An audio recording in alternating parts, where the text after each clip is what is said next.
presence.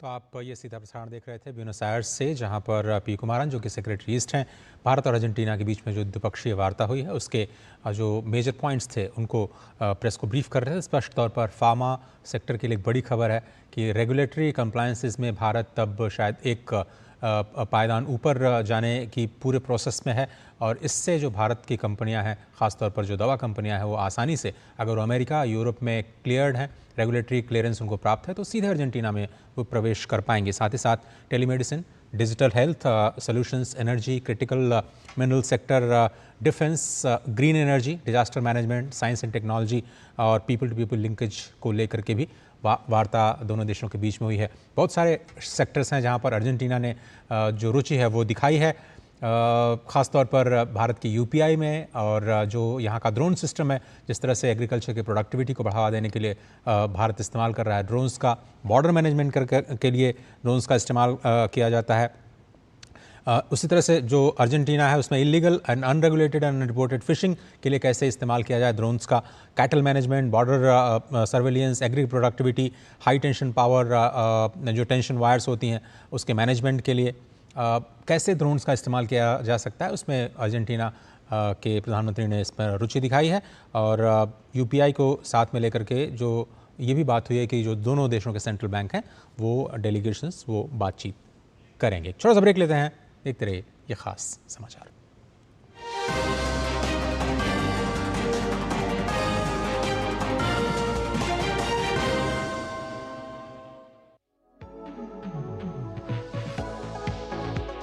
नई सुबह, नई शुरुआत, डीडी न्यूज के पावर पैक शो के साथ राजनीति, कारोबार और होगी सुर्खियों पर भी चर्चा।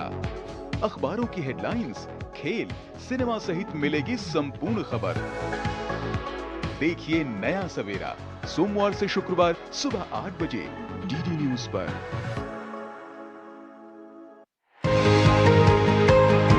म्यूचुअल फंड में कैसे करें निवेश, एसआईपी से कैसे जीती जाए इन्वेस्टमेंट की रेस, गवर्नमेंट स्कीम से कैसे मिलेगा बेहतर रिटर्न, बाजार की जोखिम में कैसे होगी सुरक्षित इनकम, पर्सनल फाइनेंस के क्लियर होंगे सब डाउट, फाइनेंशियल मिथ्स को विशेषज्ञ करेंगे आउट।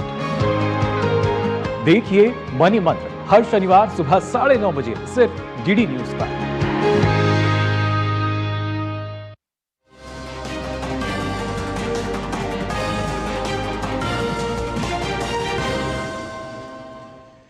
स्वागत है आप सभी का, आप देख रहे हैं समाचार, मैं हूं जमीश। शुरुआत करते हैं हेडलाइंस के साथ। प्रधानमंत्री नरेंद्र मोदी ने अर्जेंटीना के राष्ट्रपति हवियर मिले के साथ की प्रतिनिधिमंडल स्तर की वार्ता। प्रेसिडेंशियल पैलेस कासा रोसादा में हुआ औपचारिक स्वागत।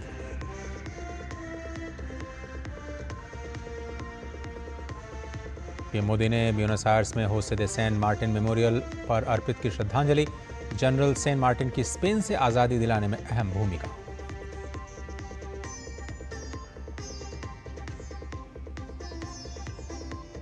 केंद्रीय मंत्री अमित शाह ने गुजरात में रखी देश के पहले सहकारी विश्वविद्यालय की आधारशिला। कहा, सहकारी क्षेत्र में खत्म होगा भाई भतीजावाद, प्रशिक्षित लोगों को ही मिलेगी नौकरियां।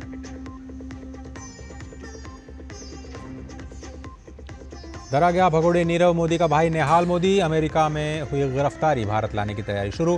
पीएनबी घोटाले में भाई नीरव की मदद करने का आरोप।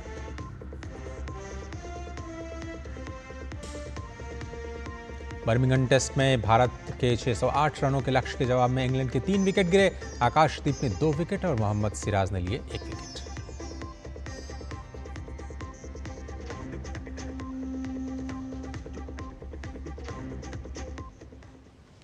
इन सभी खबरों को देखते हैं विस्तार से। 5 देशों की यात्रा के तीसरे चरण में प्रधानमंत्री नरेंद्र मोदी अर्जेंटीना के दौरे पर हैं। अर्जेंटीना के राष्ट्रपति हैवियर मिले ने प्रधानमंत्री नरेंद्र मोदी का स्वागत प्रेसिडेंशियल पैलेस कासा रोसादा में किया। यहाँ पर औपचारिक रूप से उनका स्वागत किया गया।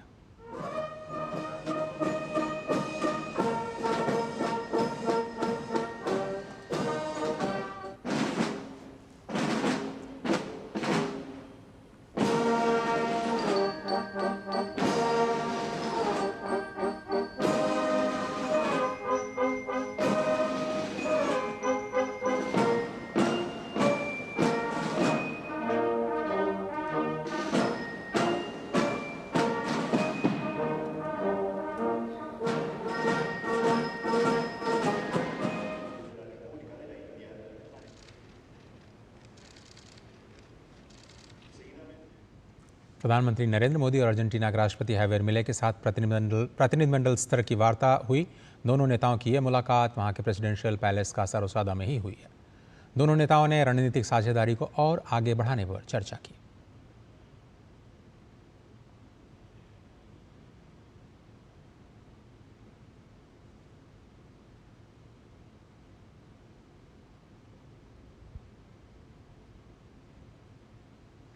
प्रधानमंत्री नरेंद्र मोदी और अर्जेंटीना के राष्ट्रपति हैवियर मिले ने प्रेसिडेंशियल पैलेस की बालकनी में खड़े होकर के आम जनता का अभिवादन स्वीकार किया।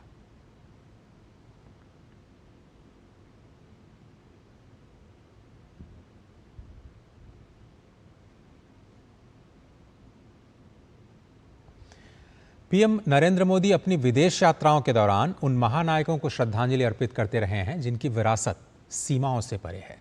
आइए आपको दिखाते हैं हमारी ये स्पेशल रिपोर्ट। प्रधानमंत्री नरेंद्र मोदी ने केवल भारत की धरती पर ही नहीं बल्कि अपनी विदेश यात्राओं के दौरान दुनिया के कई देशों में भी महान नेताओं को श्रद्धा सुमन अर्पित किए हैं, जहां मानवता के महान सेवकों ने अपने विचारों, संघर्षों और नेतृत्व से इतिहास की दिशा बदली है। यह श्रद्धांजलि उन महान नेताओं को समर्पित है जिन्होंने न सिर्फ अपने अपने देश को नई दिशा दी बल्कि मानवता की सेवा में भी अभूतपूर्व योगदान दिया। यह उन महान व्यक्तियों के साथ साथ स्वतंत्रता, न्याय और मानवता के उन मूल्यों का भी सम्मान है जो आज भी दुनिया को जोड़ते हैं। प्रधानमंत्री नरेंद्र मोदी ने विश्व स्तर पर कई महत्वपूर्ण नेताओं और गणमान्य व्यक्तियों के स्मारकों का दौरा किया है। शनिवार को प्रधानमंत्री मोदी ने अर्जेंटीना की राजधानी ब्यूनस आयर्स में सैन मार्टिन मेमोरियल पर श्रद्धांजलि अर्पित की।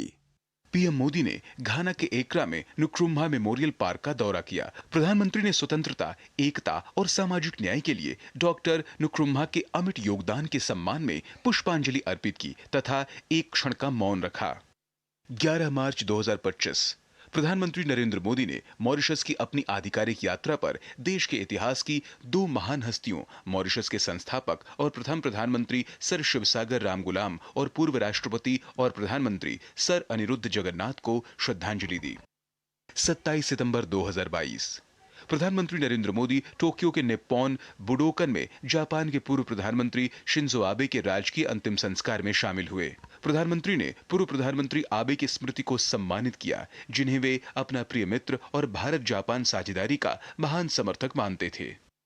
8-9 जुलाई 2016 प्रधानमंत्री नरेंद्र मोदी ने जोहानिसबर्ग में नेल्सन मंडेला फाउंडेशन का दौरा किया और रंगभेद विरोधी नेता नेल्सन मंडेला को श्रद्धांजलि अर्पित की। प्रधानमंत्री नरेंद्र मोदी ने महात्मा गांधी और नेल्सन मंडेला को श्रद्धांजलि देने के लिए कॉन्स्टिट्यूशन हिल का दौरा किया।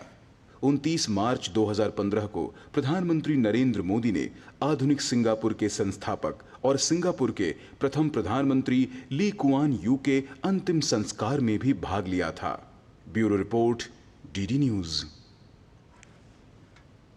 प्रधानमंत्री नरेंद्र मोदी अर्जेंटीना के दौरे के बाद ब्राजील के लिए रवाना होंगे। ब्राजील में ब्रिक्स सम्मेलन का आयोजन किया जा रहा है।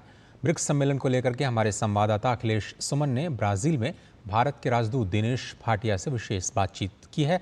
आइए सुनते हैं कितना महत्वपूर्ण है प्रधानमंत्री नरेंद्र मोदी का ये ब्राजील दौरा। 17वां ब्रिक्स शिखर सम्मेलन ब्राजील के रियो द जेनेरो में हो रहा है और हमारे साथ है ब्राजील में भारत के राजदूत श्री दिनेश भाटिया। सर, ब्रिक्स शिखर सम्मेलन ऐसे समय में हो रहा है जब विश्व में कई तरह के संकट हैं, और ऐसे में भारत की प्राथमिकताएं क्या हैं इस शिखर सम्मेलन के लिए? पहली बात तो आपको ये समझना कि ब्रिक्स का जो मेन एजेंडा है वो शुरू से रहा है ग्लोबल गवर्नेंस का रिफॉर्म करना, और इस बार भी ब्राज़ील की अध्यक्षता में जो इस सम्मेलन होने जा रहा है, जिसमें प्रधानमंत्री जी, माननीय प्रधानमंत्री जी 2 दिन के लिए यहाँ पर पार्टिसिपेट करेंगे, उसका मेन एजेंडा भी ग्लोबल गवर्नेंस रिफॉर्म का ही रहेगा। उसके अलावा ब्राज़ील ने चुने हैं कई और विषय, जिसमें आर्टिफिशियल इंटेलिजेंस, जो भी हमारे लिए एक बहुत महत्वपूर्ण एजेंडा है। सर, आपने विस्तार की बात की। ब्रिक्स 4 देश से शुरू हुआ, फिर 5 बना और आज 10 फुल मेंबर हैं और कई कतार में लगे हुए हैं। तो क्या लगता है कि दुनिया में ब्रिक्स के प्रति आकर्षण बढ़ रहा है, खास करके ग्लोबल साउथ में? ग्लोबल साउथ के प्रति आकर्षण तो हमेशा रहा ही है। भारत ने हमेशा ग्लोबल साउथ को प्रमोट किया है। साउथ साउथ कोऑपरेशन की बात हम हमेशा करते रहे हैं। हमारे कई ऐसे प्रोग्राम हैं, जैसे हमारा एक आईटेक प्रोग्राम रहता है, वो ग्लोबल साउथ की जो कंट्रीज़ है उनमें कैपेसिटी बिल्डिंग के प्रोग्राम्स हम करते हैं। हम आईटी सेंटर्स बनाते हैं, हम और कई डेवलपमेंट प्रोजेक्ट्स करते हैं। हमारा डेवलपमेंट पार्टनरशिप एडमिनिस्ट्रेशन है विदेश मंत्रालय में, जिसका मेन काम जो प्रगतिशील देश हैं उनमें कार्य करने का है। तो ग्लोबल साउथ के देश भी लगता है ब्रिक्स में काफ़ी रुचि ले रहे हैं। देखिए, एक्सपेंशन जो हुआ है उसके हिसाब से ऐसा है, और आगे भी जैसा ये, क्योंकि ब्रिक्स एक देश डिसाइड नहीं करता है कि कौन इसमें पार्टिसिपेट करेगा कौन नहीं करेगा, तो जैसे जैसे मिलकर के मेंबरशिप डिसाइड करेगी वैसे वैसे इसका विकास होता रहेगा। तो ग्लोबल साउथ के दो महत्वपूर्ण देश भारत और ब्राज़ील एक नए युग में प्रवेश कर रहे हैं, ऐसा कहा जा सकता है, क्योंकि कई क्षेत्रों में सहयोग आगे बढ़ने की उम्मीद है।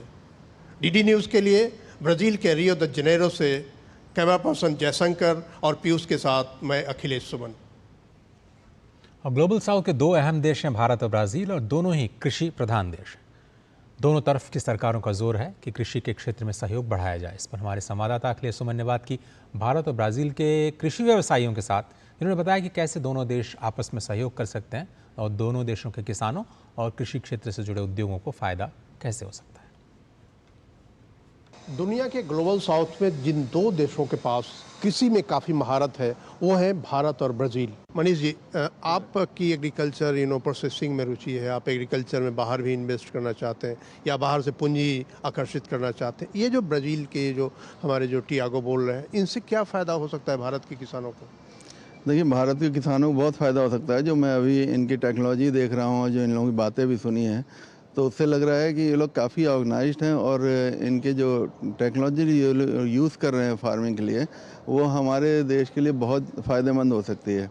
अगर हम लोग, जैसा कि हमारी गवर्नमेंट एफपीओस को प्रमोट कर रही है, एफपीओस के थ्रू हम जो छोटे फार्मर्स हैं उनको हम कंबाइन करके और उसके साथ में कोल्ड चेन का इस्तेमाल करते हुए अगर इनकी टेक्नोलॉजीज़ को यूज़ करेंगे तो हम फार्मर्स को एक अच्छा प्राइस भी दे पाएंगे और अच्छा प्रोडक्शन भी हम लोग वहाँ पे कर पाएंगे। तो भारत के एग्रीकल्चर के क्षेत्र में अगर भारत और ब्राज़ील में कोई सहयोग होता है तो उससे क्या करेंगे? यहाँ पूंजी लगाएंगे, यहाँ की पूंजी वहाँ से ले जाएंगे, या यहाँ की टेक्नोलॉजी वहाँ ले जाएंगे? कैसे ये सहयोग होगा? दोनों चीज़ें हो सकती हैं, क्योंकि यहाँ पर लैंड बैंक बहुत ज़्यादा है इनके पास, तो इनके पास जो है एग्रीकल्चर बेस बहुत स्ट्रॉन्ग है। तो हम यहाँ से भी प्रोडक्ट्स को भी उधर ले जा सकते हैं, वहाँ यहाँ की टेक्नोलॉजीज़ भी वहाँ ले जा सकते हैं, और वहाँ पर भी कुछ ऐसे प्रोडक्ट्स हैं जो हम यहाँ पर भी ला सकते हैं। तो इसके ऊपर अभी हम लोग और थोड़ा मंथन करेंगे और उसके बाद कुछ अच्छी चीज़ें निकल के आने की उम्मीद है इन आने वाले 2 दिनों में। कल अपने पीएम साहब भी आ रहे हैं, जो कि हमेशा हम लोग लिए एनर्जी बूस्टर रहे हैं, तो definitely we are looking forward कि कुछ ना कुछ अच्छा हमें और सहयोग मिले। तो भारत और ब्राज़ील के बीच में जो संबंध है उन संबंधों में एग्रीकल्चर एक खास उसका फैक्टर है, और अगर एग्रीकल्चर के क्षेत्र में भारत और ब्राज़ील साथ में बढ़ें तो निश्चित तौर पे ग्लोबल साउथ के लिए एक बहुत बड़ा अचीवमेंट होगा, ताकि अमेरिका या वेस्टर्न कंट्रीज़ पर एग्रीकल्चर के मामले में, नई तकनीक के मामले में हमारी निर्भरता कम होगी। और ख़ास बात यह है कि ब्राज़ील में भी छोटे किसान हैं और भारत में भी छोटे किसान हैं, तो एक दूसरे की आवश्यकताओं को ये ज़्यादा अच्छे तरीके से समझ सकते हैं। कैमरा पर्सन पीयूष के साथ रियो द जेनेरियो से मैं अखिलेश सुमन, डीडी न्यूज़ के लिए।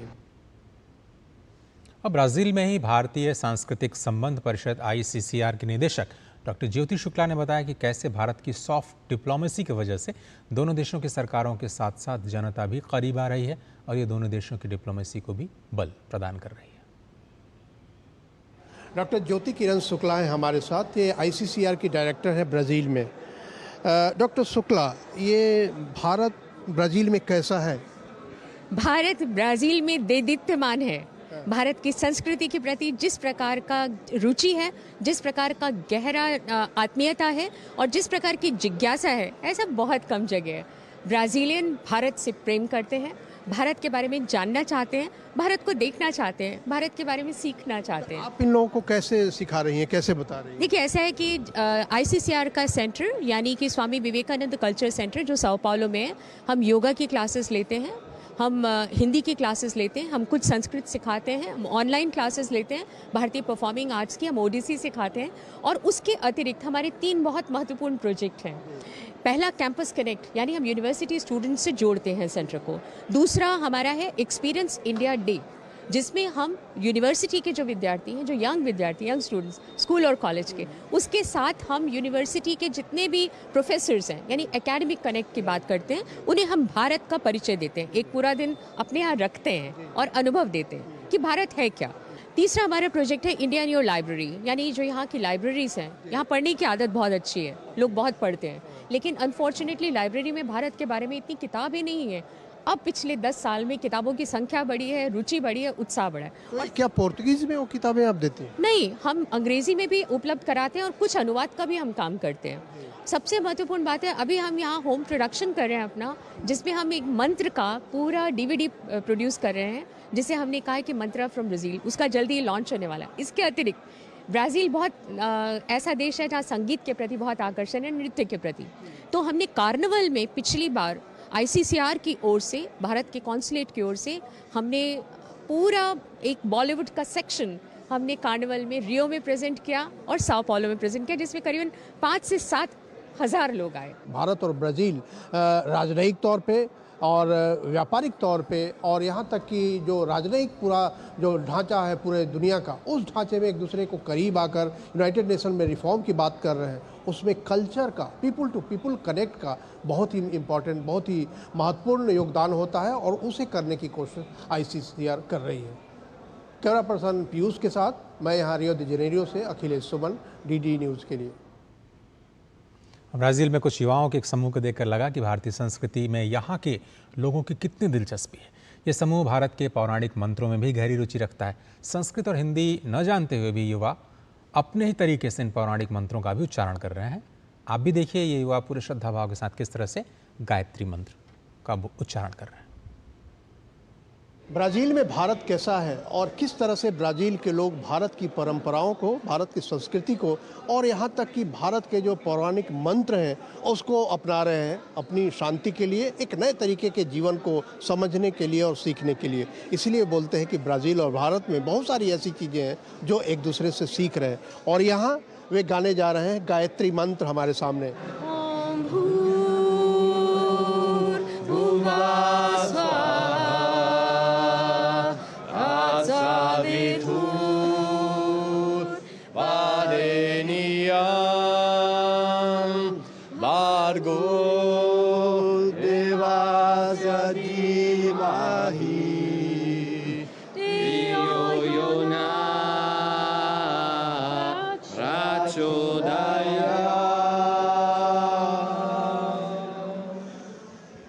तो ये लोग गायत्री मंत्र जानते हैं, गायत्री मंत्र पढ़ते हैं और गायत्री मंत्र को अपने अंदर उतारने की कोशिश करते हैं। हालांकि इन्हें हिंदी नहीं आती, संस्कृत भी ये नहीं जानते, लेकिन गायत्री मंत्र के अंदर की जो भावना है वो समझते हैं और इसके बारे में बताएंगे हमारे साथी कि कैसे इन्होंने गायत्री मंत्र पढ़ना सीखा, कैसे ये गायत्री मंत्र जानते हैं। गायत्री मंत्र के अलावा काफ़ी सारे मंत्र हैं, वो मुझे ये आश्चर्य होता है कि इनको शायद मीनिंग भी पता नहीं है, बस जिस तरह से गाते हैं ना तो लगता है जैसे रोंगटे खड़े हो जाते हैं, बिल्कुल फील करके गाते हैं। How do you learn to practice it? Oh, it was through yoga classes. And the first time that I already chanted at home, but the first time that I chanted in front of other people was in a kirtan. So I had this practice for many years, joining kirtan movements in my cities, and also my daily practice, which is singing mantras every day. How did you come in contact with kirtan group? Brazilian people that went to India received the teachings and brought it for us. That was my first contact, and I'm very happy for it because it was how the culture came to me, and I was touched by it. Brazil के कुछ लोग भारत में गए थे और जब वे भारत से लौटकर ब्राज़ील आए तो भारत की संस्कृति को भी लेकर यहाँ आए और उन्हीं के माध्यम से उन्होंने कीर्तन ग्रुप बनाया। और जब प्रधानमंत्री नरेंद्र मोदी यहाँ आ रहे हैं ब्रिक्स शिखर सम्मेलन के लिए और ब्राज़ील के राष्ट्रपति लुला डी सिल्वा के साथ बायलैटरल मीटिंग के लिए, उस समय ये लोग यहाँ मौजूद रहेंगे और अपनी संस्कृति से प्रधानमंत्री को अवगत कराएंगे। कैमरामैन पीयूष वर्मा के साथ रियो द जेनेरियो से मैं अखिलेश सुमन। रुक करते हैं कुछ और खबरों का। केंद्रीय सहकारिता और गृह मंत्री अमित शाह ने गुजरात के आणंद में देश के पहले राष्ट्रीय स्तर के सहकारी विश्वविद्यालय त्रिभुवन सहकारी यूनिवर्सिटी का भूमि पूजन और शिलान्यास किया। इस दौरान गुजरात के मुख्यमंत्री भूपेंद्र पटेल भी मौजूद रहे। सहकारी क्षेत्र में क्षमता निर्माण के लिए त्रिभुवन सहकारी यूनिवर्सिटी की स्थापना एक ऐतिहासिक और दूरदर्शी पहल है। यह विश्वविद्यालय सहकार, नवाचार और रोजगार की त्रिवेणी को साकार करने की दिशा में एक महत्वपूर्ण कदम सिद्ध होगा। इस मौके पर केंद्रीय गृह और सहकारिता मंत्री अमित शाह ने कहा, 125 एकड़ में 500 करोड़ रुपए की लागत से बनने वाली विश्व की पहली सहकारी यूनिवर्सिटी की आधारशिला रखी जा चुकी है। ये यूनिवर्सिटी सहकारिता क्षेत्र में नीति निर्माण, डेटा विश्लेषण, सहकारिता विकास की रणनीति और अनुसंधान जैसे कार्य करेगी। त्रिभुवन सहकारी यूनिवर्सिटी से तकनीकी सजगता, अकाउंटेंसी की समझ, वैज्ञानिक दृष्टिकोण और मार्केटिंग के गुण तो आएंगे ही, साथ ही से प्रशिक्षित सहकारिता का संस्कार भी सीखकर ये आंदोलन देश के गरीबों और महिलाओं के लिए कैसे, आदिवासियों के लिए कैसे महत्वपूर्ण है, उस पर भी गहन अध्ययन करेगा। 125 एकड़ में 500 करोड़ की लागत से विश्व का पहला त्रिभुवन सहकारी यूनिवर्सिटी का आधारशिला रखने का काम किया। ये यूनिवर्सिटी कोऑपरेटिव में नीति निर्माण का काम करेगी, डेटा विश्लेषण का काम करेगी, 5 साल, 10 साल और 25 साल की देश भर के कोऑपरेटिव के विकास की रणनीति करने का काम करेगी। अनुसंधान को भी इस यूनिवर्सिटी के साथ जोड़ा गया है और सबसे बड़ी बात है, ये यूनिवर्सिटी सिर्फ सहकारी कर्मचारी पैदा नहीं करेगी, यहां से त्रिभुवन भाई जैसे समर्पित सहकारी नेता भी पढ़ लिख कर सहकारिता क्षेत्र की नेतृत्व करेंगे। केंद्रीय वाणिज्य और उद्योग मंत्री पीयूष गोयल ने लोकसभा में विपक्ष के नेता राहुल गांधी द्वारा अमेरिका के साथ भारत की व्यापार वार्ता पर दिए गए बयान पर प्रतिक्रिया देते हुए कहा कि राहुल गांधी को अब कोई गंभीरता से नहीं लेता, क्योंकि वे, उनके साथी और उनकी पार्टी लगातार नकारात्मकता ही फैलाते रहते हैं। उन्होंने भारत के लोगों का विश्वास खो दिया है, जिन्होंने बार बार कांग्रेस को नकारा। आज तक वे देश के विकास के लिए कोई सकारात्मक एजेंडा नहीं बना पाए। Nobody takes Mr. Rahul Gandhi seriously anymore because of the negativity that he, his party and his colleagues are continuously spreading. The falsehoods that they are spreading, I think they have lost the plot, they have lost the confidence of the people of India, who are again and again rejecting the Congress party and their politics. Till today, they have not been able to come up with any positive agenda for the development of the nation. Even in Karnataka, their government is completely collapsed. It's a hotbed of corruption. It's a government which is fighting amongst themselves every single day. Bhajpa के राष्ट्रीय अध्यक्ष और केंद्रीय मंत्री जगत प्रकाश नड्डा इन दोनों हिमाचल प्रदेश के दौरे पर हैं। इस दौरान उन्होंने बिलासपुर में राष्ट्रीय उच्च मार्ग प्राधिकरण के उच्च अधिकारियों के साथ बैठक की। बैठक में उन्होंने प्रदेश के संबंधित प्रोजेक्ट्स के विकास कार्यों की समीक्षा की। इस मौके पर उन्होंने राष्ट्रीय उच्च मार्ग प्राधिकरण के अधिकारियों के साथ हुई मारपीट को चिंताजनक बताया और कहा कि ये देवभूमि की संस्कृति पर ही आघात है। साथ ही उन्होंने यह भी कहा कि कानून की रक्षा करने वाले ही अब कानून को हाथ में ले रहे हैं। घटना बहुत ही चिंताजनक है और यह सिर्फ कोई एक व्यक्ति के इंसिडेंट का सवाल नहीं है। ये दो चीजों को बहुत धक्का देता है, एक हमारी देवभूमि की संस्कृति को और दूसरा जिस सरकार में रक्षक ही भक्षक हो जाए उससे क्या आशा की जा सकती है। जिनके हाथों में कानून की रक्षा करना है वो अपने हाथों में कानून ले ले, ये कैसी सरकार चल रही है इसका जीता जागता नमूना है। पंजाब नेशनल बैंक के घोटाले में भगोड़ा घोषित नीरव मोदी के भाई नेहाल मोदी को अमेरिका में गिरफ्तार कर लिया गया है। भगोड़े कारोबारी नीरव मोदी के भाई नेहाल मोदी को शुक्रवार 4 जुलाई को अमेरिका में गिरफ्तार किया गया। यह गिरफ्तारी भारत की 2 बड़ी एजेंसियों ईडी और सीबीआई की तरफ से की गई प्रत्यर्पण अनुरोध के आधार पर हुई। नेहाल मोदी के भाई नीरव मोदी के लिए काले धन को सफेद करने और छुपाने में अहम भूमिका निभाई थी।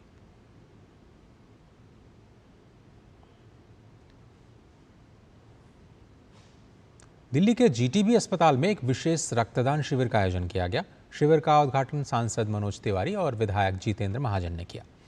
अस्पताल के वरिष्ठ डॉक्टर्स और प्रबंधन की मौजूदगी में हुए इस कार्यक्रम में मेडिकल छात्रों और स्टाफ ने भी बढ़ चढ़कर हिस्सा लिया। ब्लड बैंक की टीम के नेतृत्व में कुल 340 यूनिट्स रक्त को एकत्रित किया गया। शिविर में लायंस क्लब विवेक बिहार ट्रस्ट का भी महत्वपूर्ण सहयोग रहा है। प्रधानमंत्री नरेंद्र मोदी ने टेक्सास में आई बाढ़ में मारे गए लोगों के प्रति अपनी संवेदना जताई है। अपने एक एक्स पोस्ट में पीएम मोदी ने कहा, टेक्सास में आई विनाशकारी बाढ़ में लोगों, खासकर बच्चों की जान जाने की खबर सुनकर बहुत दुख हुआ। अमेरिकी सरकार और शोक संतप्त परिवारों के प्रति हमारी संवेदना।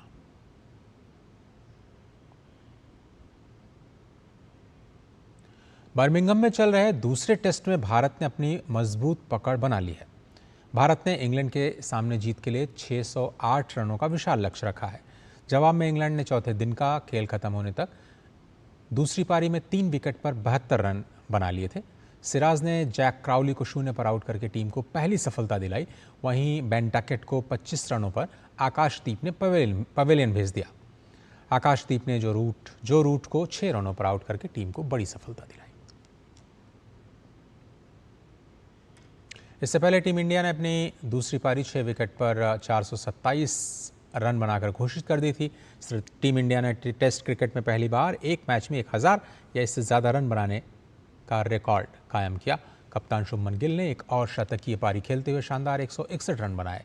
पहली पारी में 269 रन बनाने वाले गिल एक मैच में 400 या इससे ज़्यादा रन बनाने वाले पहले भारतीय क्रिकेटर बन गए हैं। दूसरी पारी में रविंद्र जडेजा 69 रन बनाकर नाबाद लौटे। ऋषभ पंत और केएल राहुल अर्धशतक बनाकर आउट हुए। इससे पहले मैच में भारत ने पहली पारी में 587 रन बनाए थे। इंग्लैंड की टीम पहली पारी में 407 रन बनाकर के ही ऑल आउट हो गई थी। भारतीय क्रिकेट टीम का बांग्लादेश दौरा अगले साल तक के लिए टल गया है। बांग्लादेश क्रिकेट बोर्ड और बीसीसीआई ने आपसी सहमति से अगस्त 2025 में होने वाली Bharat Bangladesh white ball series को टालने का फैसला किया। ये सीरीज 3 वनडे और 3 T20 अंतर्राष्ट्रीय मैचों की है, जिसे अब सितंबर 2026 में आयोजित किया जाएगा।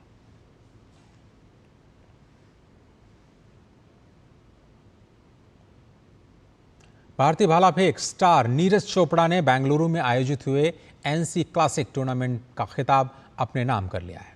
एनसी क्लासिक टूर्नामेंट के पहले संस्करण में नीरज चोपड़ा ने 86.18 मीटर थ्रो के साथ स्वर्ण पदक जीता। टूर्नामेंट में केन्या के जूलियस योगे ने चौथे प्रयास में 84.51 मीटर सर्वश्रेष्ठ थ्रो के साथ रजत पदक अपने नाम किया। वहीं श्रीलंका के रूमेश पथिरागे 80.10 मीटर सर्वश्रेष्ठ थ्रो के साथ कांस्य पदक जीतने में कामयाब रहे।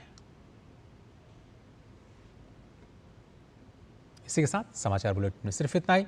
पूरी टीम को दीजिए इजाजत। नमस्कार।